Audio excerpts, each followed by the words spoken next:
Hello everyone, welcome to my channel online GS by Diwakar. यहाँ पे देखिए, आज हम लोग टेस्ट 1 जो टेस्ट सीरीज ज्योग्राफी की चल रही थी टीजीटी पीजीटी की, उसी को यहाँ पे सॉल्व करेंगे। और ये फर्स्ट टेस्ट आप सभी लोगों के लिए ये था। और इसमें हमने बोला था कि यदि आप ज्वाइन करना चाहते हैं तो यहाँ पे दिए गए व्हाट्सअप नंबर पे आप व्हाट्सअप करेंगे तो वहाँ आपको डिटेल भेज दिया जाएगा। तो व्हाट्सअप नंबर ये था, ठीक। यहाँ पे आपको कंप्लीट यूनिट का टेम सेट मिलेगा और प्लस जो है यूनिट वाइज आपको भी यहाँ पे प्रैक्टिस कराए जाएंगे, ठीक। तो उसी संदर्भ में हम लोग बात करेंगे। यहाँ पे टोटल 125 प्रश्न होंगे जिसको हम लोग 2 पार्ट में सॉल्व करेंगे। फर्स्ट पार्ट में 65 और सेकेंड में आपका 60 प्रश्न, ठीक। तो फर्स्ट में 65 जो सॉल्व करेंगे डिटेल में ही हम लोग देखते चलेंगे। तो यहाँ पे देखिए, सबसे पहले सिलेबस भी आप एक बार फिर से देख लीजिए। ये है टीजीटी का सिलेबस और ये है पीजीटी का, ठीक। पीजीटी के सिलेबस में जैसा कि डायरेक्ट मेंशन है कि भूगोल के विषय संबंधी जो विद्वानों की अवधारणा है, यानी कि भूगोल विषय संबंधी विद्वानों की अवधारणा का तात्पर्य हम देखें भूगोल की परिभाषा और विषय क्षेत्रों की बात करेगा। Humboldt, Ritter, Ratzel, Hettner, Davis, प्लांस, Carl Sauer, Peter Haggett, William Bunge, David Harvey, Smith. और यहाँ पर देखें नियतिवाद, संभववाद, नवनियतिवाद, पर्यावरण कारक, इन सभी की संकल्पनाएं भी आपको यहाँ पे देखनी है। तो सभी टॉपिक से आपको प्रश्न यहाँ पे अवेलेबल कराए गए हैं। और जो टेस्ट सीरीज था इसका इवैल्यूएशन भी कर लेते हैं हम लोग। तो यहाँ पे देखिए, टेस्ट सीरीज आपके सामने ये दिया गया है, प्रश्न भी आपको यहाँ पे दिख रहा होगा। समय 2 घंटे लिखा है और कुल प्रश्न 125 होंगे। टेस्ट सीरीज के मूल्यांकन की हम लोग बात करें तो यहाँ पे आपको सभी यूनिट से प्रश्न दिए गए हैं। हालांकि जो आपके पेपर में पूछा जाता है वहाँ पे इंडिया से ज़्यादातर प्रश्न पूछे जाते हैं। फिलहाल हमने यहाँ पे इंडिया से रिलेटेड कम प्रश्न दिए हैं, क्योंकि इंडिया आप लोगों ने जीके जीएस में भी पढ़ा होगा, ठीक। और इंडिया और वर्ल्ड हमेशा आप पढ़ते आ रहे हैं, तो वहाँ से आप प्रश्न गलत नहीं करेंगे। जो आपके अदर यूनिट्स हैं वहाँ से ज़्यादातर प्रश्न दिए गए हैं। हालाँकि अभी 2 और 9-10 सेट जो भी होने हैं उसमें अलग अलग तो हर एक टॉपिक से लगभग बराबर प्रश्न ही बनाए जाएंगे। लेकिन जब आपका एक एक यूनिट हम लोग सॉल्व किया जाएगा तो उसमें 50 से 60 प्रश्न जो है एक एक यूनिट में सॉल्व करेंगे, तो कंप्लीट यूनिट जो है वहाँ से आपका पूरा थ्योरी भी वहाँ से क्लियर होती चली जाएगी। क्योंकि एक यूनिट से 50 प्रश्न का मतलब कि सभी यूनिट से आपको एक यूनिट के सभी टॉपिक से आपको कम से कम 2-4 प्रश्न मिल ही जाएंगे, ठीक। तो चलिए यहाँ पे ज़्यादा समय न लेते हुए यहाँ पे हम लोग स्टार्ट करते हैं। यहाँ पे जो पहला प्रश्न दिया गया है कि भूगोल पृथ्वी तल के स्थानिक संगठन, यानी कि स्थानिक का मतलब स्पेशियल ऑर्गेनाइजेशन के प्रक्रम तथा प्रारूप का अध्ययन करता है। यह कथन किसने कहा, अर्थात कि ये जो कथन कहा गया है ये किसके द्वारा कहा गया है। तो ये आपकी एक परिभाषा है। अब देखिए, यहाँ पे जो कथन किसी के द्वारा दिए जाते हैं वो कथन आपको परीक्षा में हूबहू मिलेंगे, ठीक। उनके जो स्टेटमेंट है या जो परिभाषाएं हैं वो हूबहू मिलेंगी।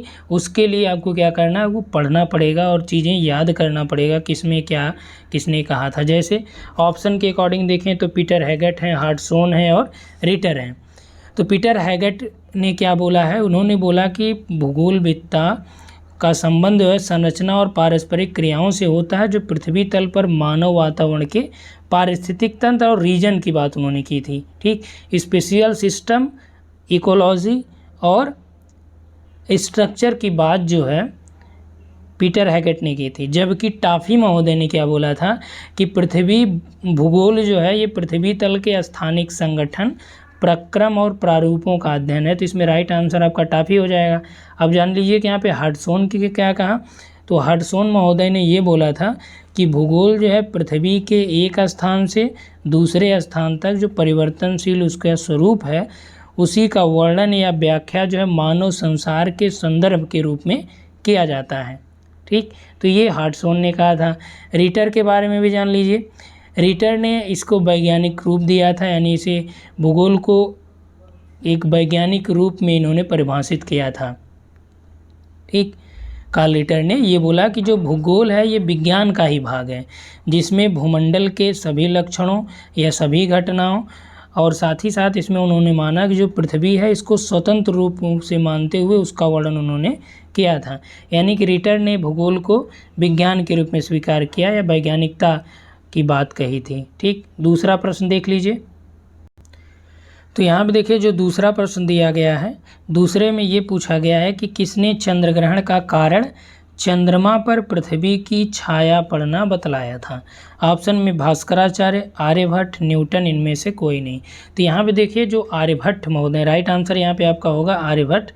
तो जो आर्यभट्ट महोदय हैं इन्होंने पृथ्वी को गोलाकार पिंड बताया था और पृथ्वी की परिधि उन्होंने लगभग 24,835 मील बताई थी, जो लगभग वास्तविकता के निकट भी मानी जाती, क्योंकि बाद में जब इसकी खोज हुई पूरा स्पष्ट रूप से, ठीक। उसके बाद यहाँ पर देखिए तो जो चंद्रमा का यानी चंद्र ग्रहण का जो कारण था, चंद्रमा पर पृथ्वी की छाया पड़ना, आर्यभट्ट ने बतलाया था।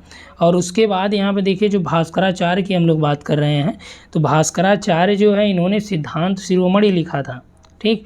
भास्कराचार्य ने सिद्धांत शिरोमणि नामक ग्रंथ लिखा था। इसमें उन्होंने बोला था कि पृथ्वी गोल है और अपने गुरुत्वाकर्षण के कारण सभी वस्तुओं को अपनी तरफ खींचती है। और न्यूटन के बारे में आप लोग जानते ही होंगे, न्यूटन ने गुरुत्वाकर्षण का सिद्धांत दिया और इन्होंने सूर्य की स्थिरता, पृथ्वी की अक्षीय स्थिति या उसकी कक्षीय भ्रमण के बारे में भी जानकारी दी थी, ठीक। तो यहाँ पे जो आपका राइट आंसर ये आर्यभट्ट हो गया। आप तीनों ऑप्शन के बारे में आप जान लीजिए। आगे देखिए अगला जो है इसमें दिया गया है कि भूगोल में 7 पक्षीय जो संकल्पना है उसके बारे में किसने बताया है। रिटर हैं, हम्बोल्ट हैं, उसके बाद आपका यहाँ पे रैडजेल हैं, वारेनियस हैं, ठीक। तो रिटर, हम्बोल्ट, रैडजेल, वारेनियस, ये देखिए ज़्यादातर जो यहाँ पे आपको प्रश्न कराए जा रहे हैं सभी प्रश्न थ्योरी वाले में हमने आपको कराया भी है। तो 7 पक्षीय जो संकल्पना है ये दी गई है हम्बोल्ट के द्वारा, ठीक। किसके द्वारा दी गई है? हम्बोल्ट ने दिया है 7 पक्षी संकल्पना, जिसमें उन्होंने प्रकृति की एकता, भूगोल संबंधों का अध्ययन है, या भूगोल विश्व के स्थानिक वितरण का विज्ञान है, ये भी हम्बोल्ट की 7 पक्षी संकल्पना में। सामान्य भूगोल ही भौतिक भूगोल है, ठीक। प्रश्न आपसे ये भी पूछ देगा कि सामान्य भूगोल ही भौतिक भूगोल है, ये कथन किसका है? तो ये हम्बोल्ट की ही 7 पक्षी संकल्पना में है। भूगोल संबंधों का अध्ययन है, किसने कहा? हम्बोल्ट ने कहा, ठीक। पृथ्वी के धरातल की संकल्पना मानवीय निवास के रूप में है। विश्व की परिघटनाओं की समझ को ही भूगोल में सम्मिलित किया जाता है। ये सारी चीज़ों के बारे में जानकारी हम्बोल्ट ने दी थी। रिटर के बारे में आप जानते हैं कि इनका अप्रोच टेलियोलॉजिकल रहा है। रैडजेल के भी बारे में आपको जानकारी है। वारेनियस ने क्या कहा था? इन्होंने द्वैतवाद की अवधारणा का जन्म दिया था वारेनियस। ज्योग्राफी जनरलिस्ट इनकी एक बुक है, ठीक। और बहुत ज़्यादा डिटेल हम लोग यहाँ पे नहीं जाएंगे। आगे हम लोग बात करते हैं निम्न में से सत्य कथन कौन सा है, ठीक। निम्न में से सत्य कथन कौन सा है? इसमें दिया है कि रिटर आर्मचेयर ज्योग्राफर थे, बात सही है। जबकि हम्बोल्ट क्या थे? अन्वेषक थे। हम्बोल्ट ने बहुत यात्राएं भी की है, जबकि रिटर क्या थे? उतनी यात्राएं इन्होंने नहीं किया। ज़्यादातर इनका जो ज्योग्राफी में लेख है या इन्होंने जो चीज़ लिखा है वो कैसे लिखा है? वो कुर्सी पे बैठ के ही लिखा है, यानी कि कुर्सी पे बैठ का तात्पर्य कि ये उतना ज़्यादा भ्रमण इन्होंने नहीं किया है। तो ये आपका सही है। प्रादेशिक भूगोल से संबंधित रिटर थे, बात सही है, ठीक। इन्हें प्रादेशिक भूगोल का प्रवर्तक भी माना जाता है, किसको? रिटर को। और उसके बाद देखिए इसमें दिया है कि जबकि क्रमबद्ध भूगोल से संबंधित हम्बोल्ट थे, तो जो सिस्टमेटिक ज्योग्राफी है उससे हम्बोल्ट का संबंध रहा है, ठीक। उसके बाद यहाँ पे देखिए दिया है कि रिटर का जो अध्ययन था ये मानव केंद्रित था, ठीक। रिटर ने अपने भौगोलिक अध्ययन में मानव को केंद्रीय स्थान के रूप में जगह दिया। जबकि हम्बोल्ट ने क्या किया कि हम्बोल्ट का जो ज्योग्राफिकल स्टडीज़ था उसमें उन्होंने मानव को अन्य तत्वों के साथ उनकी समानता को स्थापित किया था, यानी कि जिस तरह से अन्य तत्व हैं वैसे ह्यूमन को भी इसने प्रेफर किया था। किसने? तो ये हैं हम्बोल्ट महोदय, ठीक। तो यहाँ पे यदि हम बात करें तो राइट आंसर जो आपका हो जाएगा ये 4th हो जाएगा, यानी डी हो जाएगा, ठीक। चलिए नेक्स्ट देखते हैं। यहाँ पे अगला प्रश्न यहाँ पे देखिए नेक्स्ट दिया है कि किसने कहा था इंडोनेशिया तथा ईस्ट इंडीज की अधखुली आँखें विषुवत रेखीय जलवायु का परिणाम है? कांट, रैडजेल, सैम्पुल या हटिंगटन, ठीक। ये देखिए एक प्रकार की नियतवादी अवधारणा के बारे में ही बात की गई है और इसमें कांट ही कहते हैं कि इंडोनेशिया तथा ईस्ट इंडीज की जो अधखुली आँखें हैं ये विषुवत रेखीय जलवायु का ही परिणाम है। ठीक। तो इसमें जो आपका राइट आंसर है ये कांट है। कांट ने डायरेक्ट यही स्टेटमेंट दिया था, जबकि रैटजेल को बोला जाता है ये इन्होंने लेविनस्राम संकल्पना विकसित की थी, जो आप सभी लोगों को जानकारी है ही। सैम्पल जो है रैटजेल की शिष्या थी, जिन्होंने इन्फ्लुएंस ऑफ ज्योग्राफी इन्वायरमेंट पे एक लेख या किताब भी लिखी 1911 में, जो पब्लिश हुई। हटिंगटन की हम लोग बात करें तो इन्होंने प्रिंसिपल ऑफ ह्यूमन ज्योग्राफी, देखिए ये आपका पीजीटी में पूछा गया है, प्रिंसिपल ऑफ ह्यूमन ज्योग्राफी यानी मानव भूगोल का सिद्धांत, या इंग्लिश में देगा तो आप यही लगाइए principle of human geography Huntington की है। इन्होंने 1945 में उसको प्रकाशित किया और ये नियतिवाद के प्रबल समर्थक भी माने जाते हैं। हटिंगटन हो गए, सैम्पल हो गए, रैटजेल हो गए, लेविन संकल्पना रैटजेल ने दिया, डार्विन हो गए, ठीक, कांट हो गए, अरब भूगोलवेत्ता हो गए, या ग्रीक में हम लोग बात करें तो आपका अरस्तु हो गए, स्ट्रैबो हो गए, इरेटोस्थनीज हो गए, ये सभी जो है नियतिवादी विचारधारा से प्रभावित हैं या उसी के समर्थक हैं। आगे देखिए 1960 से 70 के दशक में भूगोल की किस शाखा का विकास हुआ। यहाँ पे देखिए दिया है कि 1960 से 70 का जो दशक था उसमें भूगोल की किस शाखा का विकास सर्वाधिक हुआ है, ठीक। तो जो भौतिक भूगोल की बात करें या क्षेत्रीय भूगोल या मात्रात्मक भूगोल, क्रमबद्ध भूगोल, तो इनका जो अप्रोच है वो अलग अलग टाइम में आया था। फिलहाल जो 1960 से 70 का दशक है, इस समय आपका मात्रात्मक क्रांति जोरों पे थी। मात्रात्मक क्रांति की जो शुरुआत हुई ये 1965 के आसपास हुई थी, यानी कि 1960 के दशक के। और इसी समय आप जानते हैं कि प्रत्यक्षवाद भी आया, जो मात्रात्मक क्रांति यानी भूगोल में जो गणितीय विधियों का उपयोग हुआ उसको और प्रबल दिया। तो यानी कि जो 1960 से 70 की बात की जा रही थी, यहाँ पे जो भी ऑप्शन दिए गए इसमें जो ज़्यादा सटीक आंसर है कि सर्वाधिक जो विकास हुआ किस शाखा का हुआ, तो ये मात्रात्मक भूगोल का विकास हुआ। हालांकि यहीं पे ही 70 के दशक में आपका ज्योग्राफी में वेलफेयर अप्रोच भी आ गया था, यानी कि वेलफेयर ज्योग्राफी की जो शुरुआत जो हुई थी ये आपका 1970 के दशक से के आसपास ही मानी जाती है। और 1960 के दशक के उत्तरार्ध में यानी कि 1968 या 1970 के आसपास जो है आपका इसमें ह्यूमनिस्टिक ज्योग्राफी और आपका बिहेवियरलिज्म भी आ गया था। तो जो सर्वाधिक विकास हुआ था इस समय, क्योंकि मात्रात्मक जो क्रांति आई थी इसका उदय भी 65 के आसपास यानी 1960 के दशक में हुआ और 70 के दशक तक आते आते जो है इसकी समाप्ति भी हो गई थी। इस आधार पे हम लोग कहेंगे कि ये उसी में पूरी तरह से फलित फूलित हुआ था। चलिए 7 नंबर का प्रश्न देखिए कि घूर्णन एवं ज्वारीय परिकल्पना किसकी है। इसमें कह रहा है कि निम्न में से कौन सा सही सुमेलित है, और यहाँ पे देखिए ऑप्शन भी बनाया है, ठीक। तो इसमें आपका जो दिया गया घूर्णन एवं ज्वारीय परिकल्पना किसकी है, तो घूर्णन एवं ज्वारीय यानी कि रोटेशनल और टाइडल हाइपोथेसिस जो है ये रॉसजन की है। नवतारा हाइपोथेसिस यानी जो सुपरनोवा हाइपोथेसिस दिया गया है, तो सुपरनोवा हाइपोथेसिस ये लिटिलेटन की है, होयल और लिटिलेटन की, रसल की नहीं है। सीफिड जो सिद्धांत दिया गया है, ठीक, सीफिड जो सिद्धांत या सीफिड थ्योरी या सीफिड साध ये एनसी बनर्जी ने दिया है, स्मिड ने नहीं दिया है, ठीक।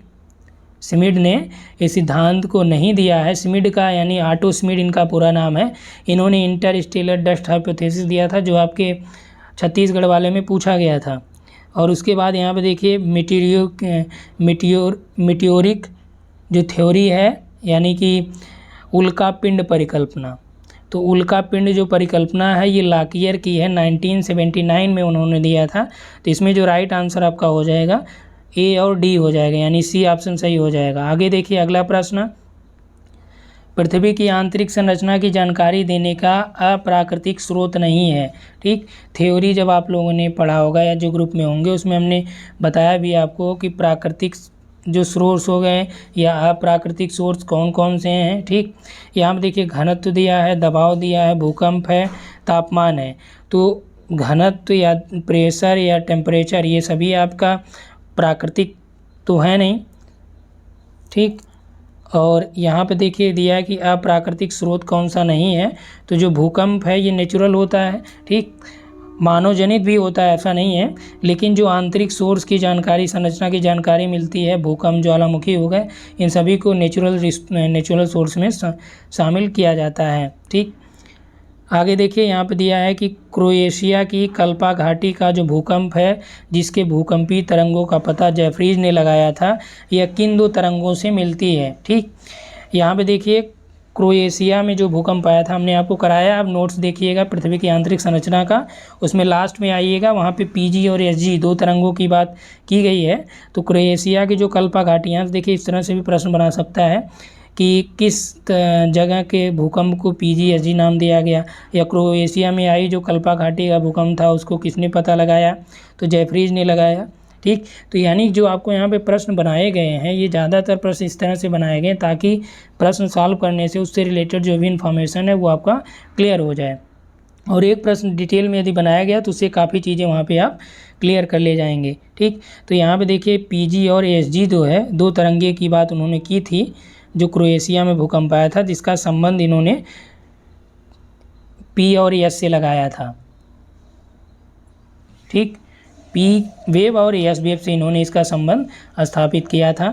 अगला देखिए गुटेनबर्ग असंबद्धता के बारे में कौन सा सत्य है, तो ये बहुत बार प्रश्न में पूछा गया है, आप लोगों को जानकारी भी है। ठीक, इसमें बहुत ज़्यादा डिटेल जानने की आवश्यकता भी नहीं है। तो गुटेनबर्ग जो डिसकंटिन्यूटी होती है ये कहाँ पाई जाती है, मैंटिल और कोर के मध्य, निचला मैंटिल और ऊपरी कोर में, या ऊपरी मैंटिल और निचले मैंटिल के बीच, या फिर क्रस्ट और मैंटिल के बीच। ठीक, यहाँ पे हम लोग बात करें केवल यहाँ पे देखिए मैंटिल और कोर के मध्य आपका गुटेनबर्ग भी पाया जाता है, निचला मैंटिल और ऊपरी कोर के बीच भी पाया जाता है। ठीक, तो यहाँ पे यदि हम लोग बात करें जो ज़्यादा सटीक आपका उत्तर है वो है बी, है तो ये भी सही, लेकिन यहाँ पे इसी तरह से आपसे प्रश्न देगा कि गुटेनबर्ग असंबद्धता के बारे में ज़्यादा सही कौन सा है या सत्य कौन सा है। तो यहाँ देखिए जो निचला मैंटिल और ऊपरी कोर के बीच ये पाई जाती है, ये ज़्यादा सही है। क्योंकि जैसे सपोज कि आपको या आपके बारे में कोई किसी को बता रहा है, आपके डिस्ट्रिक्ट के बारे में वो बता दे कि भाई ये व्यक्ति जो है इस डिस्ट्रिक्ट के हैं। ठीक, और वहीं दूसरा व्यक्ति जो है बता दे कि ये इस ज़िले के नहीं बल्कि इस गांव के हैं, तो वो ज़्यादा सही आंसर आपका वहाँ पे होगा। इसलिए इसका जो राइट आंसर आपका हो जाएगा बी हो जाएगा। अब आप लोग कमेंट करके ये बताएंगे कि अपर मैंटिल और लोअर मैंटिल के बीच कौन सी डिसकंटिन्यूटी होती है, क्रस्ट और मैंटिल के बीच कौन सी डिसकंटिन्यूटी होती है। ठीक, तो कुछ आप लोग भी यहाँ पे करेंगे। आगे देखिए देशांतर रेखाओं के बारे में कौन सा कथन सत्य है। ग्रीनविच नामक स्थान से गुजरने वाली देशांतर रेखा को प्रधान देशांतर रेखा कहा जाता है।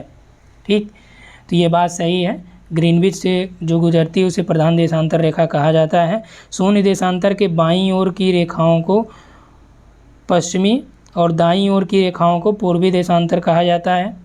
ठीक, ये भी आपका सही है।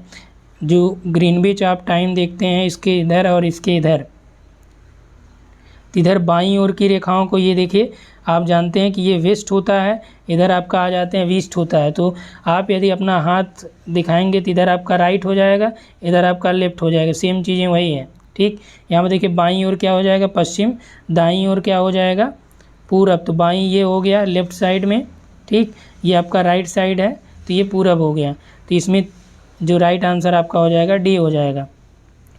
आगे देखिए पेट्रोलॉजी, ये कई बार पूछा भी गया है और आपके नोट्स में भी अवेलेबल है। बादलों के अध्ययन से, शैलों के अध्ययन से, मृदा के, या फिर कोई नहीं। तो इसमें जो राइट आंसर आपका हो जाएगा शैलों के अध्ययन से। बादलों के अध्ययन के लिए क्या उपयोग होता है ये आप लोग बताएंगे। चलिए ब्रेसिया की हम लोग बात करें, ब्रेसिया भी हमने कराया है। ठीक, चट्टानों के छोटे छोटे टुकड़े भूकंप से संबंधित है या कोण वाले जो छोटे बड़े टुकड़े होते हैं, या राख का जो जलीय भाग होता है। ठीक, तो यहाँ पे जो ब्रेसिया होता है, ब्रेसिया जो कोण वाले टुकड़े होते हैं चट्टानों के, ठीक, वो आपके यहाँ पे ब्रेसिया कहे जाते हैं। ठीक, जो नोट्स है जिसमें आंतरिक संरचना हमने कराया या भूकंप वाला ज्वालामुखी देखेंगे उसमें भी ये आपको बताया गया है। ठीक, तो इसमें राइट आंसर आपका सी हो जाएगा। आगे देखिए नेक्स्ट प्रश्न। नेक्स्ट में यहाँ पे देखिए दिया गया है कि आग्नेय शैलों से निर्मित कौन से स्थल रूप हैं। तो ये भी हमने कराया, मेसा, बूटी, क्वेस्टा या हागबैक, यानी हागबैक को तार भी कहा जाता है। ठीक, तो यहाँ पे जो आग्नेय शैलों से निर्मित स्थल रूप हैं वो ये सभी जो है मेसा हो गया, बूटी हो गया, क्विस्टा हो गया, हाकबैक या टार हो गया, ये सभी किससे निर्मित हैं? आग्नेय शैलों से हैं। ठीक, तो इसमें राइट आंसर आपका डी हो जाता है। फ्यूगो ज्वालामुखी, यहाँ पे देखिए फ्यूगो ज्वालामुखी जो है किससे संबंधित है? USA, Alaska, Guatemala, Mexico. तो ज्वालामुखी के जो टाइप्स हैं या ज्वालामुखी कौन सा कहाँ पे पाया जाता है ये भी आपको कराया ही गया है। तो यहाँ पे आप देख सकते हैं राइट आंसर इसका आपका हो जाएगा ग्वाटेमाला। ग्वाटेमाला में जो है आपका ये फ्यूगो ज्वालामुखी पाया जाता है। आगे देखिए फ्रांस में जो प्रिटेनिया तट है ये किस प्रकार के तटों का उदाहरण है? तो तटों के बारे में यहाँ से आपको ये भी जानकारी मिल जाएगी कि तट कितने प्रकार के होते हैं, कौन सा तट क्या कहा जाता है। यहाँ में देखिए स्थलाकृतियों से हमने प्रश्न इसमें नहीं इंक्लूड किया है। ठीक, थोड़ा सा एक दो प्रश्न है। यहाँ पे जो प्रिटेनिया का तट है ये किस प्रकार के तट का उदाहरण है? तो प्रिटेनिया का जो तट है ये आपका एक प्रकार से रिया तट का उदाहरण है। साथ ही साथ दक्षिण पश्चिम का जो आयरलैंड का तट है या उत्तर पश्चिमी जो स्पेन का तट है ये सभी रिया तट के उदाहरण हैं। ठीक, उसके बाद जो फियोर्ड तट की बात कराता है तो फियोर्ड तट क्या होता है कि ये एक प्रकार की नदी घाटियाँ ही होती हैं। ठीक, इसमें ये हिम नदी की घाटियाँ होती हैं और बाद में समुद्रों में डूब जाती हैं। और यहाँ पे जो फियोर्ड की दीवारें हैं वो ऊंची खड़ी खड़ी ढाल वाली दीवारें भी होती हैं, जैसे नॉर्वे वाला हो गया या कनाडा का उत्तरी पार्ट हो गया, स्कॉटलैंड हो गया, यहाँ पे आपके फियोर्ड वाले तट हैं। उसके बाद डाल्मेशियन तट की बात करें तो पूर्वी यूगोस्लाविया में एक डाल्मेशियन तट का नाम ही है। ठीक, इस तट में क्या होता है कि पर्वतमाला जो है तट के समानांतर पाई जाती है और जब निमज्जन हो जाता है तो ये जो पुरानी पर्वतमाला है इसी के समानांतर जो है कोई लंबा द्वीप बन जाता है।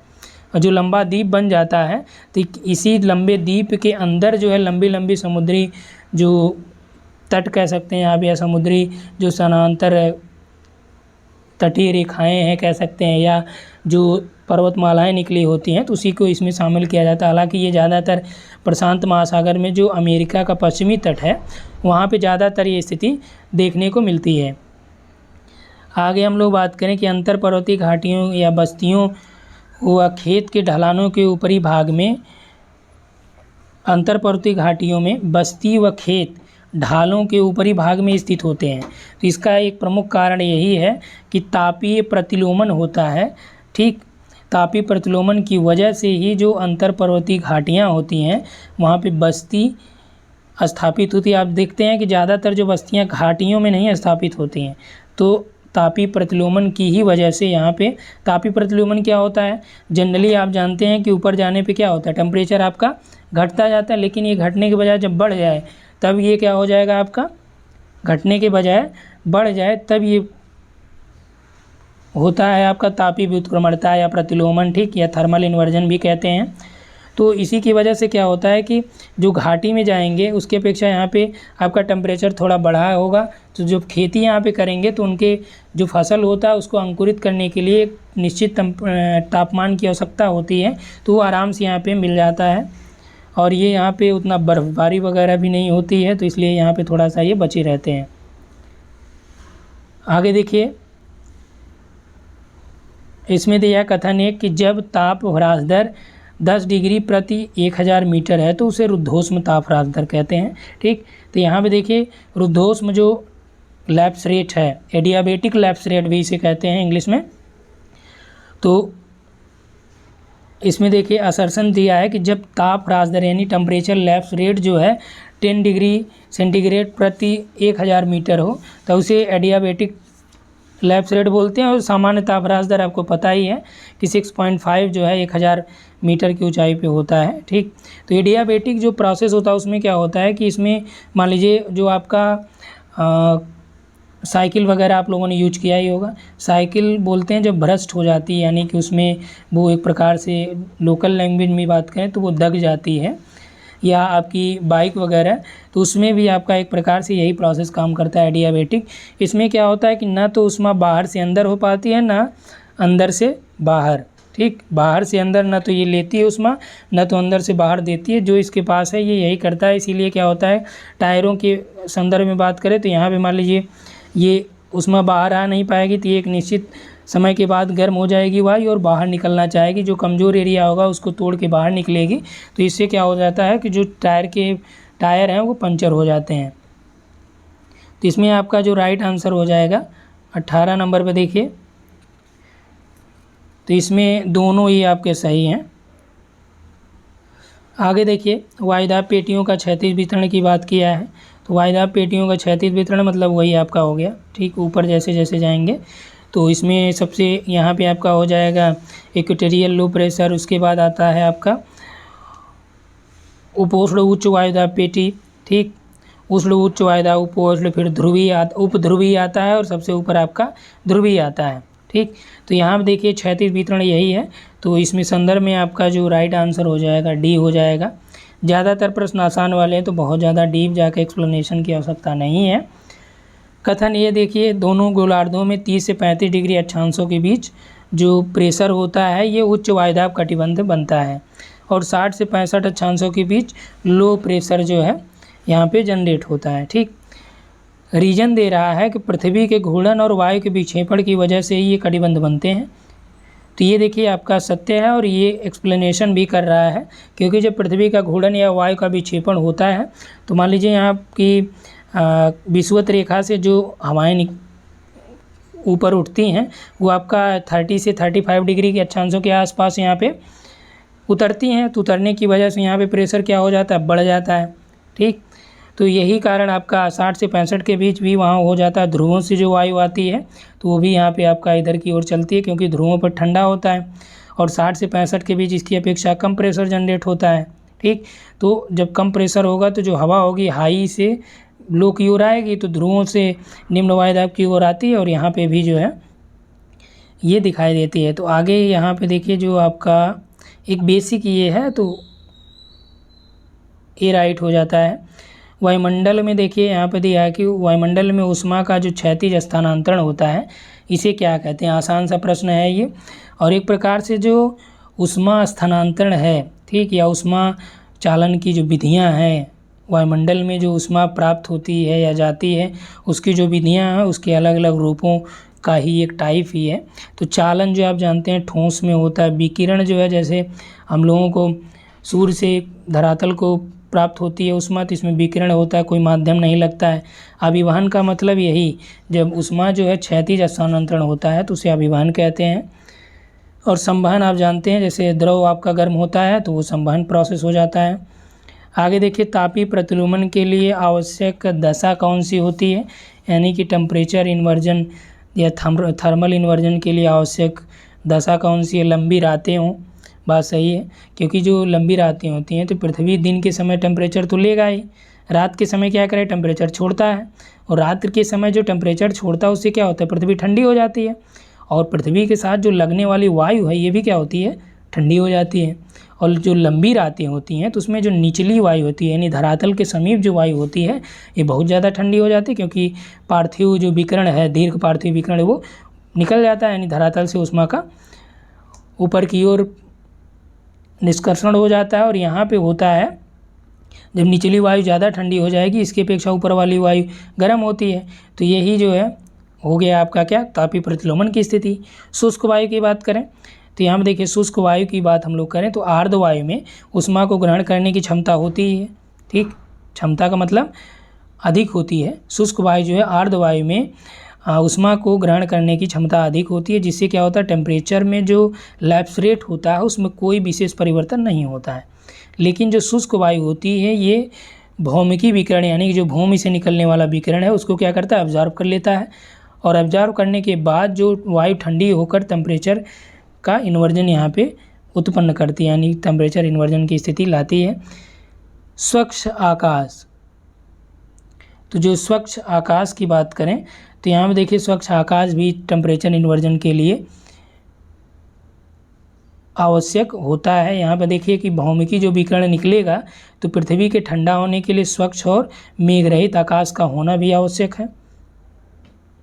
उसके बाद ढालू जो घाटियाँ हैं, तो ज़्यादातर जो तीव्र ढाल वाली घाटियाँ होती हैं, गहरी घाटी हो गई, तो वहाँ पे ठंडी वायु क्या होगी, बहुत तेज़ से नीचे उतरेगी, ठीक, नीचे उतर के वो आपका घाटी में कलेक्ट हो जाएगी। तो घाटी में जब कलेक्ट होगी नीचे उतरने की वजह से वहाँ पे क्या होगा, तापीय व्युत्क्रमणता की स्थिति उत्पन्न हो जाती है। अब ये आप लोग थ्योरी जब पढ़े होंगे तो वहाँ पे कंप्लीट डिटेल समझ पाएंगे। ठीक, तो यहाँ पे देखिए 1 2 3 4 सभी सही हैं। तो आपसे जो प्रश्न एग्ज़ाम में बनाएगा 1 2 दे के बना देगा, और इस तरह से आपका डिस्क्रिप्शन भी बना सकता है। देखिए शीतकालीन पवन कौन सा नहीं है, कौन सा है, हरमट्टम, ग्रेगाले, जूरन, नार्टे। ठीक, शीतकालीन पवन कौन सा जो है इसमें शामिल है, तो ऑप्शन आपके पास दिया गया है हरमट्टन, ग्रेगाले। तो यहाँ पे देखिए जो आपका 23 नंबर दिया गया है, तो इसमें हरमट्टन आप जानते हैं, डॉक्टर विंड भी इसे कहते हैं। तो ये सहारा वाले में चलती है तो गर्म है। ठीक, सहारा में। ग्रेगाले की बात करें तो ग्रेगाले ये आपका दक्षिण यूरोप के भूमध्य सागरीय क्षेत्रों के मध्यवर्ती भाग में ये बहती है, तो इसे शीतकालीन पवन कहते हैं। तो पूछा भी शीतकालीन है। जूरन की बात करें तो जूरन जो जूरा पर्वत है, ठीक, तो यहाँ पे ये चलती है। जिनेवा झील जो आपका इटली के आसपास है, और स्विट्ज़रलैंड जो है वहाँ पे आपका जूरा पर्वत हो गया।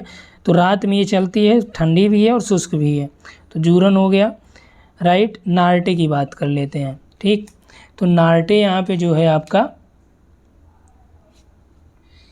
ये भी एक प्रकार की शीतकालीन पवन ही है। ठीक, तो नार्टे जो है ये आपका यूएसए में ही चलती है, और ध्रुवीय पवनों का ही एक प्रकार से रूप है, ध्रुवों की ओर से प्रवाहित होती है ये। ठीक, इसे नार्दर्न पवने भी कहते हैं, ये नार्टे कहते हैं, नार्दर कहते हैं, तो ये भी राइट है। तो इस आधार पे आपका सी हो जाएगा। आगे देखिए थानथवेट ने जो टैगा प्रदेश का तापीय दक्षता सूचकांक बताया है, यहाँ पे देखिए अच्छा प्रश्न ये पूछा गया है, और ये जो भी प्रश्न आपको यहाँ पे दिए गए हैं इसका लेवल बहुत अच्छा है। यदि इसमें टोटल जो की है, ठीक, उसके अकॉर्डिंग यदि आपका स्कोर जो है 90 के आसपास हो रहा है, तो मान लीजिए कि आपकी तैयारी बहुत अच्छी है, क्योंकि जो प्रश्न का लेवल इसमें बनाया गया है वो काफ़ी हद तक बहुत अच्छे लेवल पे रखा गया है। ठीक, पीजीटी के स्तर से ये काफ़ी अधिक लेवल है। तो यहाँ पे देखिए थानथवेट ने टैगा प्रदेश का जो तापीय दक्षता सूचकांक है उसका उन्होंने ये बताया 16 से 31 की बात करें तो ये आपका राइट है। यहीं पे देखिए 24 का इन्होंने इसे टैगा बताया था। 128 के ऊपर इन्होंने बताया था जो अयनवर्ती क्षेत्र हैं। ठीक, और उसके बाद 1 से 15 तक उन्होंने टुंड्रा की बात की थी कि टुंड्रा की जो तापीय दक्षता है, तापीय दक्षता सूचकांक है। ठीक, उसके बाद यहाँ पे 32 से 63 में उन्होंने निम्न ताप वाले क्षेत्रों को शामिल किया था। तो तापीय दक्षता का उन्होंने फार्मूला बताया था, उन्होंने T/E की भी बात की थी। ठीक, उसमें इंडेक्स उन्होंने निकाला था कि सिग्मा यहाँ पे T-32 डिवाइड बाई 4। ठीक, ये इनका तापीय दक्षता इंडेक्स या सूची या सूचकांक का इन्होंने ये फार्मूला दिया था। ठीक, और इनके बारे में आप लोग जानते ही होंगे कि 1931 में एक वर्गीकरण इन्होंने दिया, फिर संशोधन जो फाइनल इनका आया वो 1948 में ये आया था। तो टोटल इनका जो मौसमी आधार पर वितरण की बात करें तो 120 भाग इन्होंने बताए थे, किसने, थानथवेट ने। और बेसिकली जो जाना जाता है, ठीक, 32 जलवायु खंड ही इन्होंने विश्व वितरण पे प्रदर्शित कर पाए। जो मानचित्र पे इन्होंने दिखा पाया वो केवल 32 ही थे, लेकिन बात उन्होंने कितने का किया था, 120 का किया था। तो ये देखिए आपका प्रश्न ये भी पूछा गया, ये भी पूछा गया है, और ये यूजीसी में पूछे गए, पीजीटी में नहीं आया है। अत्यधिक तीव्र वर्षा हेतु जिम्मेदार बादल कौन से होते हैं। बादलों का भी आपको बताया गया डिटेल में। कपासी यानी क्यूमुलस, कपासी वर्षा, क्यूमुलो निम्बो, वर्षा स्तरी और पच्छाव स्तरी। ठीक, तो इसमें देखिए दिया गया है कि जो तीव्र वर्षा के लिए जिम्मेदार या तड़ित झंझा की तरह जो वर्षा होती है उसके लिए जो जिम्मेदार बादल है ये है क्यूमुलो निम्बस बादल। ठीक, इसमें बहुत ही तीव्र गति से वर्षा होती है। अब ज़्यादा डिटेल जानने के लिए जो थ्योरी पार्ट है जिसमें कराया गया उसको आप देख लीजिए, या आप गूगल भी कर सकते हैं, आसानी से चीज़ें मिल जाएगी, थोड़ा मेहनत आपको भी करनी है। ठीक, आगे देखिए महासागरीय धाराओं की उत्पत्ति के क्या कारण है। तो महासागरीय धाराओं की उत्पत्ति के क्या कारण है। पृथ्वी का अपनी ध्रुवी पर पश्चिम से पूर्व की ओर घूर्णन करना, बात सही है। जब वो अपने धुरी पर जो है पश्चिम से पूर्व की ओर घूर्णन करती है तो इसकी वजह से भी धाराएं चलती हैं। सागरीय जल के घनत्व और लवणता में भिन्नता की वजह से भी धाराएं चलती हैं। ठीक, यानी कि जल का जो घनत्व है, डेंसिटी है या लवणता है, यदि उसकी हम लोग बात करें तो अलग अलग जो सागर हैं उनकी लवणता अलग अलग होती है। ठीक, जो लवणता ज़्यादा या कम होती है तो उनके जलस्तर में भी ऊपर नीचे का अंतर होता है। यदि हम लोग बात करें तो जो भूमध्य सागरीय जल है, ठीक, भूमध्य सागर की बात ले लिया जाए और अटलांटिक का, तो जो भूमध्य सागर का जल है ये अटलांटिक की ओर आता है। ठीक, क्योंकि इसकी लवणता या डेंसिटी इसकी अपेक्षा ज़्यादा है, किसकी अपेक्षा, अटलांटिक की अपेक्षा, तो इसीलिए इसका तल ज़्यादा ऊपर उठा होता है। ठीक, तो ये नॉर्मल बात है। प्रचलित पवनों के प्रवाह की दिशा, ये भी बात सही है कि जब पवनें उस पर चलती हैं तो उसकी वजह से भी ये होता है, वाष्पीकरण की मात्रा की भी वजह से होता है। मान लीजिए एक जगह वाष्पीकरण ज़्यादा हो गया, दूसरी जगह इसकी अपेक्षा कम हो गया, तो ज़्यादा वाष्पीकरण होगा तो जल की मात्रा भी तो कम हो जाएगी। तो यहाँ पे ज़्यादा है तो जाहिर सी बात है कि यहाँ से इधर अब 1-2 आपका बैरल या इस तरह से तो जल तो है नहीं। ठीक, पता नहीं कितने घन मीटर जो है वहाँ पे जल का विस्तार है, सैकड़ों किलोमीटर की दूरी में, तो वहाँ पे थोड़ा भी प्रभाव होगा तो वो पूरा पता चलता है। तो इस आधार पे यहाँ पे देखिए जो आपका राइट आंसर हो जाएगा 1, 2, 3, 4 यहाँ पे सभी सही हैं।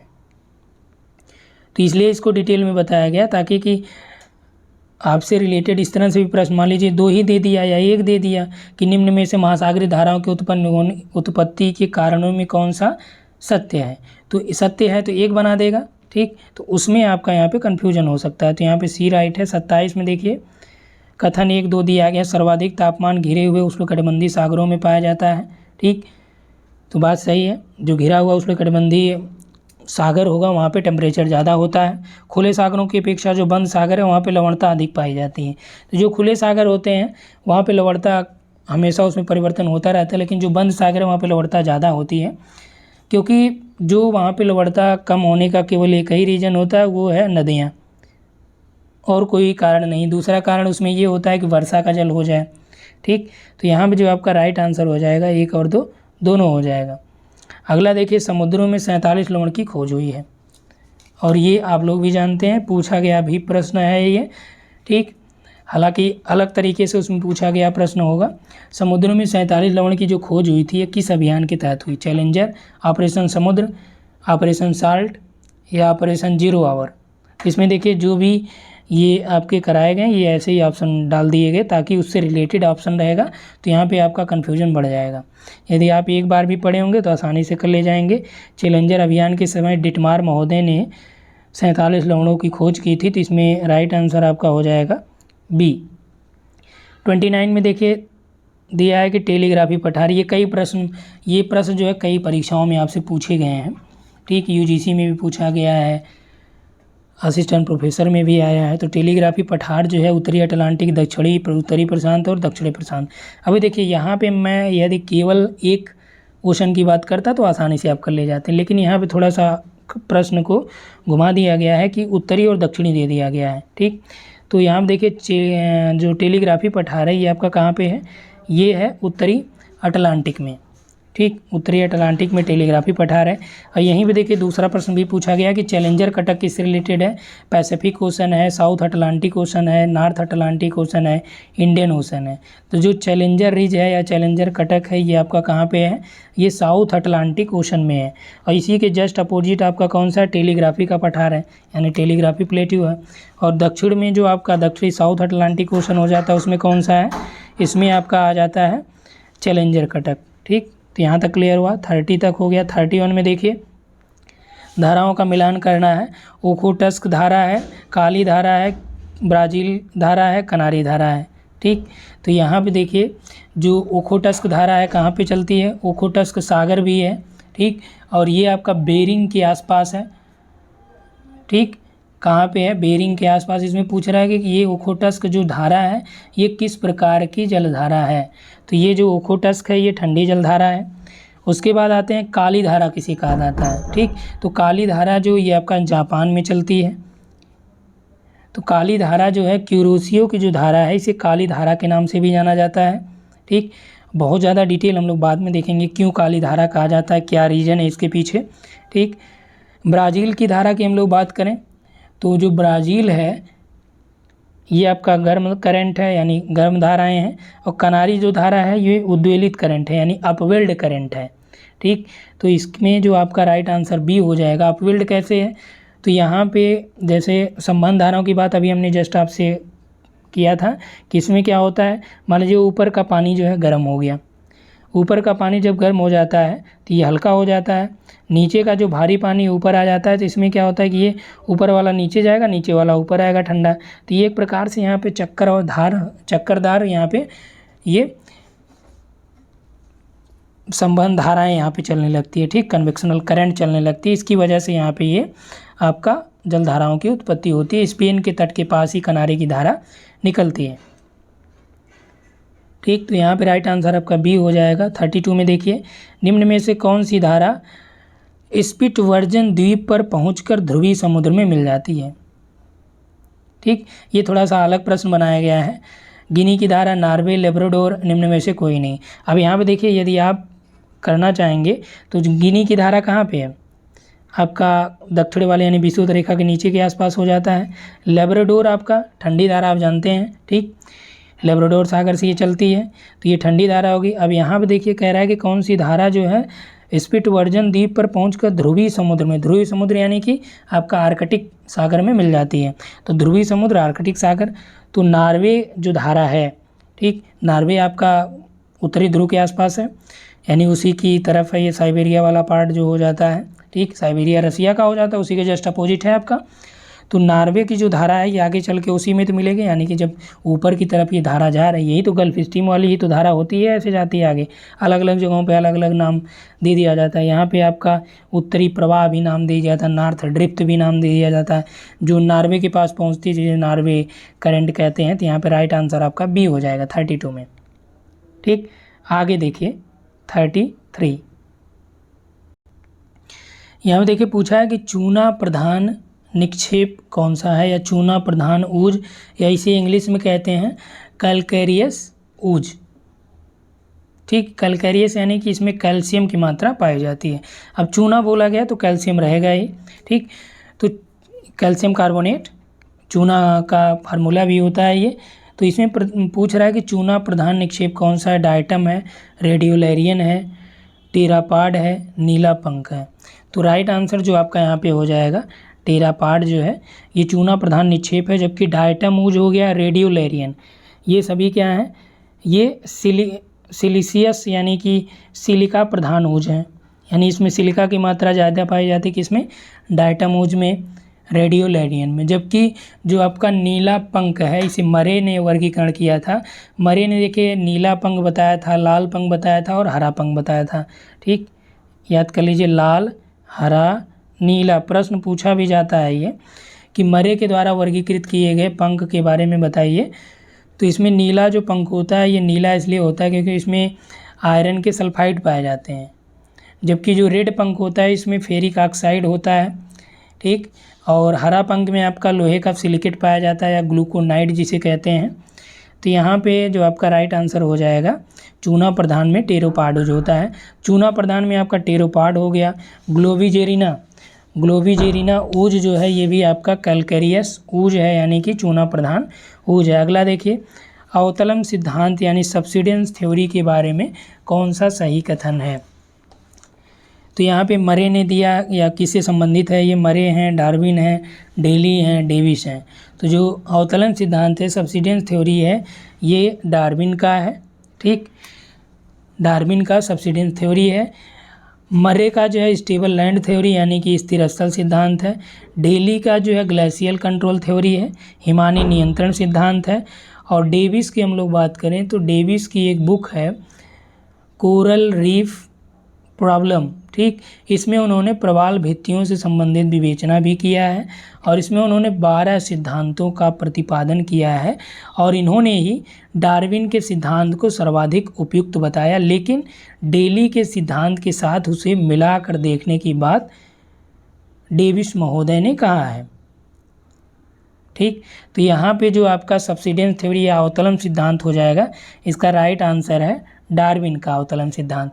अब ये मत कहिएगा कि यहाँ पर डेविस का भी मिलता है। यदि मान लीजिए डार्विन न दिया रहे ऑप्शन में, तब आपका डेविस दिया रहे, तब आप इसे कह सकते हैं, क्योंकि डार्विन के सिद्धांतों को सर्वाधिक समर्थन जो मिला है वो डेविस का मिला है। हालांकि डेविस ने डार्विन के सिद्धांत को और डेली को दोनों को एक साथ मिलाकर देखने की बात किया था। अगला देखिए, प्रवाल भित्ति के बारे में कौन सा कथन सही है। ठीक, प्रवाल भित्ति के बारे में कौन सा कथन सही है। यह उष्णकटिबंधीय सागरों में 15 से 25 डिग्री उत्तरी और दक्षिणी अक्षांशों के मध्य लगभग ये पाई जाती है। ठीक, कहीं कहीं आपको 25 डिग्री मिलेगा, कहीं 15 से 25 मिला है। तो चूंकि यहाँ पे बात क्या किया, उष्णकटिबंधीय सागर। ठीक, तो जनरली जो देगा सामान्य रूप से तो बोलेगा कि 25 डिग्री उत्तरी और दक्षिणी अक्षांशों में पाई जाती है, जबकि उष्णकटिबंधीय सागरों में ये 15 से लेकर 25 डिग्री उत्तरी और दक्षिणी अक्षांशों के मध्य पाई जाती है।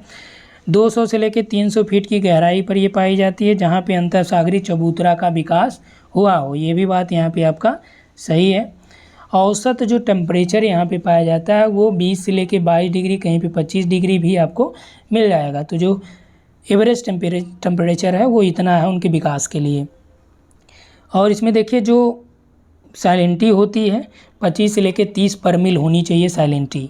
ठीक, और जो जल है वह अधिक लवणता और पूर्ण स्वच्छ जल होना चाहिए। ठीक, तब वो क्या होगा, यदि अधिक लवणता हो गई और पूर्ण स्वच्छ जल हो गया तब प्रवाल भित्ति आपका उग नहीं पाएगी। हालांकि उसके विकास यदि उग गई तो उसका जो विकास है वो यहाँ पे नहीं हो पाएगा। कम से कम उसमें 25 से 30 पर मिल लवणता होनी चाहिए, इसे ज़्यादा भी नहीं होनी चाहिए। और जो जल है वो बहुत ज़्यादा स्वच्छ नहीं होना चाहिए। ठीक, तो प्रश्न ये भी पूछ सकता है कि क्या स्वच्छ जल में, पूर्ण रूप से स्वच्छ जल में प्रवाल भित्तियों का अधिक विकास होगा, तो आप कहेंगे नहीं होगा। इस आधार पर राइट आंसर सी हो जाएगा। 36 देखिए, गोंद चंदन सिनकोना। गोंद चंदन सिनकोना किस प्रकार के वनों के वृक्ष हैं। उष्णकटिबंधीय वर्षा वन, उष्णकटिबंधीय मानसूनी वन, भूमध्य सागरीय वन, कोणधारी वन। ठीक, यहाँ पे 36 का जो आपका है, यहाँ पे देखिए उष्णकटिबंधीय वर्षा वन हो गया, उष्णकटिबंधीय मानसूनी। तो जो गोंद हो गया, चंदन हो गया, सिनकोना हो गया, रबर हो गया, या आपका इबोनी, रोजवुड, डाईवुड, सीडार, ठीक, घाटा पारचा, सिनकोना, ये सभी कहाँ पे पाए जाते हैं, उष्णकटिबंधीय वर्षा वनों के वृक्ष हैं। ठीक, हालांकि यदि आप देखेंगे और ज़्यादा माइन्यूट लेवल पे जाएंगे तो वहाँ पे आप देखेंगे कि उष्णकटिबंधीय जो मानसूनी वन है कहीं कहीं वहाँ पे भी आपका चंदन का वृक्ष देखने को मिलता है। अब इस तरह से तो आप जो भी अलग वर्षा वनों के या अलग जगह के वृक्ष, अलग जलवायु में होने वाले वृक्ष हैं, उसको यदि आप चाहेंगे तो कहीं भी उगा सकते हैं। ठीक, यदि अपने यहाँ देखा जाए यानी इंडिया में देखा जाए तो दक्षिण भारत में ज़्यादातर जो है चंदन के वृक्ष वही आपका तमिलनाडु हो गया, केरल हो गया, नीलगिरी की ढालों के आसपास यहाँ सभी ठीक चंदन की वृक्ष ज़्यादातर इन्हीं पाए जाते हैं। लेकिन अभी देखिए आपके यहाँ पे प्रतापगढ़ में भी चंदन के वृक्ष जो है उगाए जा रहे हैं। अभी आपका एक न्यूज़ में भी था, कोई आर्मी मैन है, उन्होंने अपने यहाँ जो है ये चीज़ें लगाई हैं। तो यहाँ पे जो बेसिकली आपसे जब प्रश्न आएगा गोंद हो गया, चंदन, सिनकोना किस प्रकार के वनों के वृक्ष हैं, तो आप लगाएंगे उष्णकटिबंधीय वर्षा वनों के वृक्ष हैं। ठीक, और ये आप एनसीईआरटी में भी देख लीजिएगा, वहाँ पे भी आपको मिल जाएगा।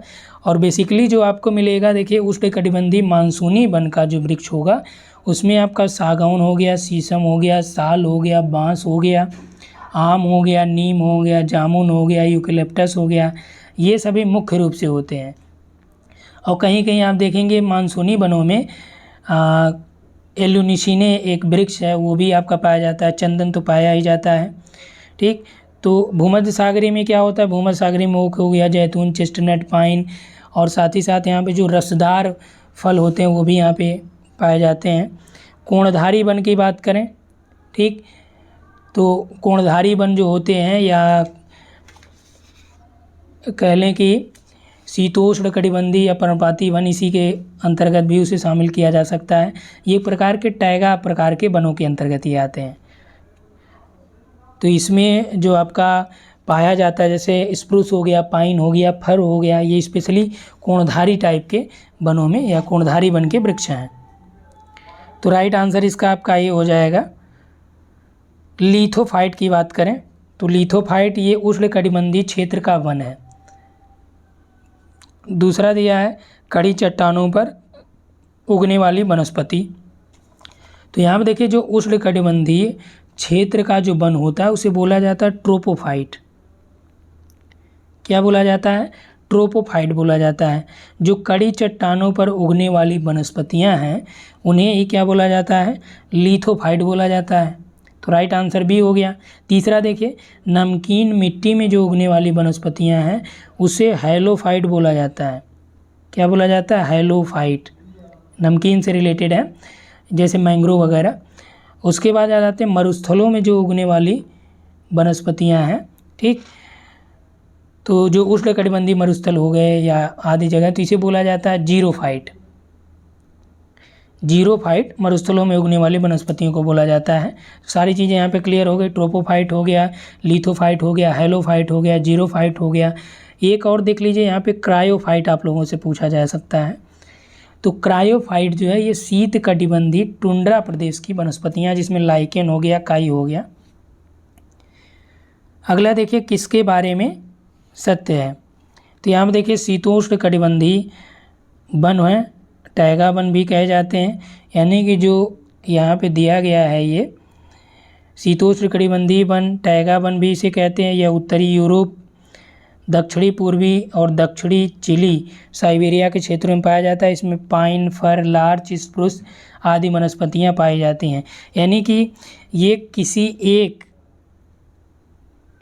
एक जो है वनों की विशेषता बता रहा है।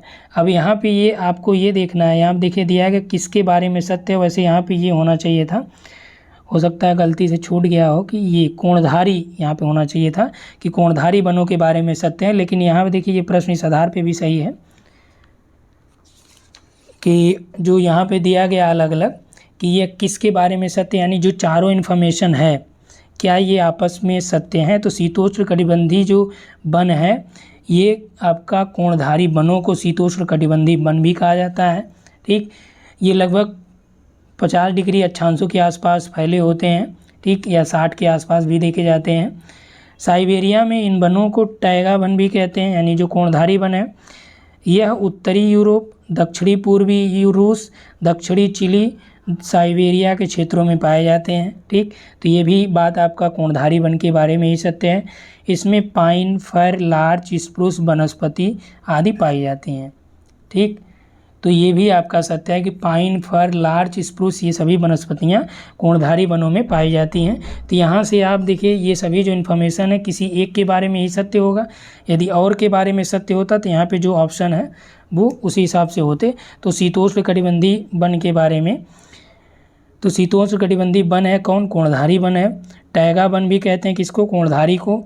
यूरोप, पूर्वी रूस, दक्षिणी चिली में पाया जाता है। ठीक, तो इस आधार पे यहाँ पे आपका जो राइट हो जाएगा 1, 2, 3 और 4 हो जाएगा। ठीक, तो इस तरह से भी प्रश्न हो सकते हैं, पूछे जा सकते हैं। लेकिन यहाँ पे ज़्यादा सही यही होता कि यदि आपको यहाँ पे लिखा होता कोणधारी वनों के बारे में कौन सा स्टेटमेंट सही है। ठीक, फिलहाल फिर भी ये आपका प्रश्न सही ही है, क्योंकि यहाँ पे आपको ये समझना है कि कौन से जो स्टेटमेंट दिए गए क्या ये आपस में सब सही हैं या कौन से एक दूसरे को फॉलो करते हैं, कौन से सही हैं। तो किसी एक वन के बारे में ये विशेषता बताई गई है। चलिए आगे हम लोग देखते हैं। सही सुमेलित नहीं है। बिल्ड आपका दक्षिण अफ्रीका आप जानते हैं। पंपास जो है दिया है तो अर्जेंटीना पंपास हो गया। डाउन्स आपका ऑस्ट्रेलिया। लानोज, ठीक, जो लानोज है ये अमेजन बेसिन वाला जो एरिया है तो इसमें उत्तरी अमेरिका दिया है तो ये आपका गलत हो जाएगा। तो यही सुमेलित नहीं, यानी कि डी। आगे देखिए भूमध्य सागरीय वन के वृक्ष हैं। देखिए अभी आगे आपका शीशम है, बांस है, सागौन है, ये सभी कहाँ हैं? मानसूनी वन के हैं। जबकि जैतून हो गया, चेस्टनट हो गया, ओक हो गया, पाइन हो गया, ये सभी क्या हैं? भूमध्य सागरीय वन के वृक्ष हैं। जो भूमध्य सागरीय बायोम या वन के वृक्ष होते हैं ये आग से जल्दी नष्ट नहीं होते हैं। ठीक, आगे देखिए आहार श्रृंखला का क्रम पूछा जा रहा है। ठीक, जो आहार श्रृंखला है इसका सही क्रम कौन सा होगा। तो इसमें देखिए जो दिया गया है, मछली प्रवाल कछुआ, कछुआ प्रवाल मछली, अपघटक मछली कछुआ प्रवाल, प्रवाल मछली कछुआ अपघटक।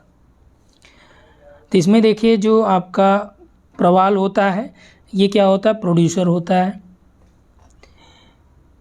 उसके बाद आते हैं प्रवाल को कौन खाता है, मछलियाँ खाती हैं। ठीक, जो प्लैंक्टन्स होते हैं या प्रवाल हो गए, इन सभी को क्या खाती हैं, मछलियाँ खाती हैं। मछलियों को कौन खाता है, छोटी छोटी जो मछलियाँ आती हैं, जो बड़े बड़े कछुए होते हैं उनको खाते हैं। तो ये प्राइमरी हो गए, ये सेकेंडरी हो गए। ठीक, अब कछुआ बेचारा जब मर जाएगा तो उसको कौन खाएगा, डिकम्पोजर हो गए, अपघटक हो गए। तो जो सही क्रम यहाँ पे है वो आपका डी है। उसके बाद देखिए दिया गया है कि एक व्यक्तिगत पौधे या जंतु की व्यक्तिगत जाति, समझिएगा, एक व्यक्तिगत पौधे या जंतु की व्यक्तिगत जाति और उसके वातावरण से संबंधों एवं प्रभावों का अध्ययन किसमें किया जाता है। ठीक, ऑप्शन है आपके पास आत्म पारिस्थितिकी, सम पारिस्थितिकी, समुदाय पारिस्थितिकी या आबादी पारिस्थितिकी। ठीक, तो इसमें जो आपका राइट आंसर हो जाएगा वह हो जाएगा आत्म पारिस्थितिकी। तो इसमें चूंकि इंडिविजुअल की बात किया है, तो जब इंडिविजुअल की बात होगी तो वो हो जाएगा स्वयं की, यानी आत्म की। ठीक, सम पारिस्थितिकी में क्या होता है कि उसमें एक ही स्थान पर अलग अलग पादप और जंतु समुदाय पाए जाते हैं, लेकिन वो व्यवहार, स्थान, वातावरण के संबंधों के अध्ययन में उन्हें सम पारिस्थितिकी कहा जाता है।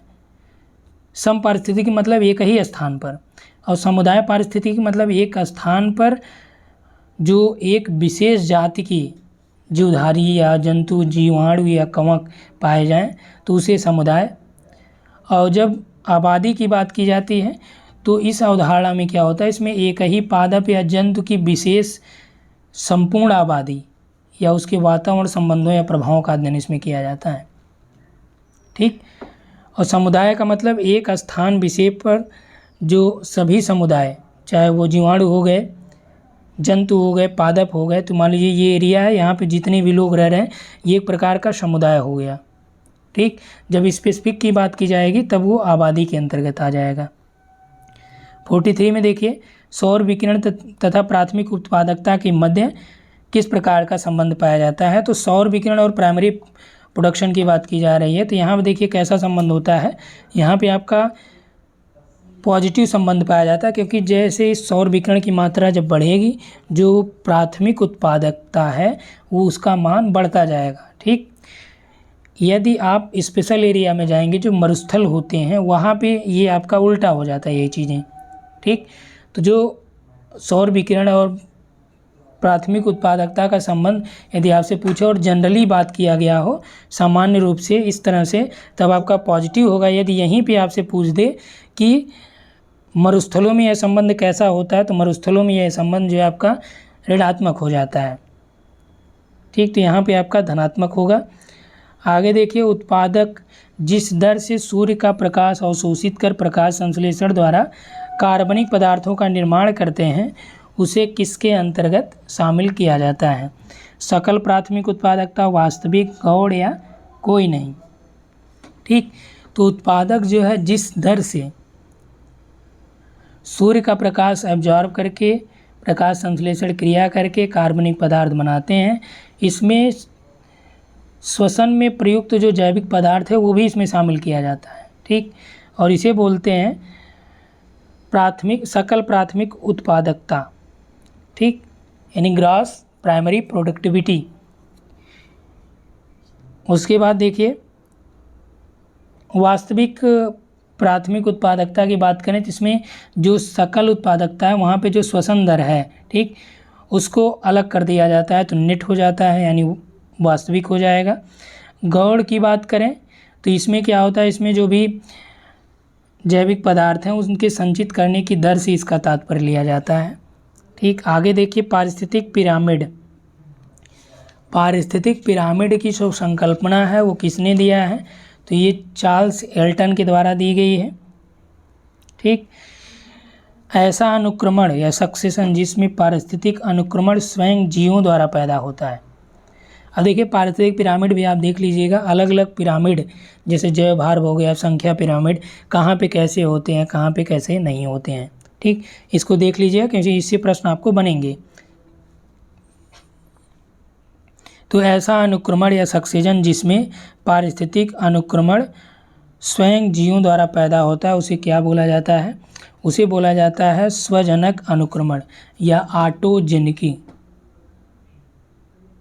Autogenic succession. ठीक, जो एलोजेनिक सक्सेशन होता है उसमें क्या होता है, उसमें बाह्य बलों द्वारा विशेषकर भौतिक बल जैसे आग या बाढ़ से इसमें हो जाता है इसका संबंध। सेरे आगे एक प्रश्न आपको यहाँ बनाया गया है। इकोटोन जो है संक्रमण जोन होता है। प्रत्येक अनुक्रमण चरण या संपूर्ण रूप से अनुक्रमण परिवर्तन की श्रृंखला को क्या कहते हैं, यानी जो सक्सेशन है, ठीक, उसके प्रत्येक जो सक्सेशन का स्टेप है या टोटल स्टेप में जो परिवर्तन होता है सक्सेशन में, उनकी जो श्रृंखला होती है उसे बोलते हैं सेरे। ठीक, प्रत्येक सेरे में जो सेरी समुदाय या सेरे के चरण होते हैं इनकी अलग श्रृंखला होती है। तो इसमें राइट आंसर आपका बी हो जाएगा। जैव विविधता शब्द का उपयोग किसने किया? तो जैव विविधता जो वर्ड दिया है ये कीट विज्ञानी है ईओ विल्सन, उन्होंने जैव विविधता शब्द का उपयोग किया है। उसके बाद देखिए पारितंत्र की अवधारणा की बात करें तो कैसी है?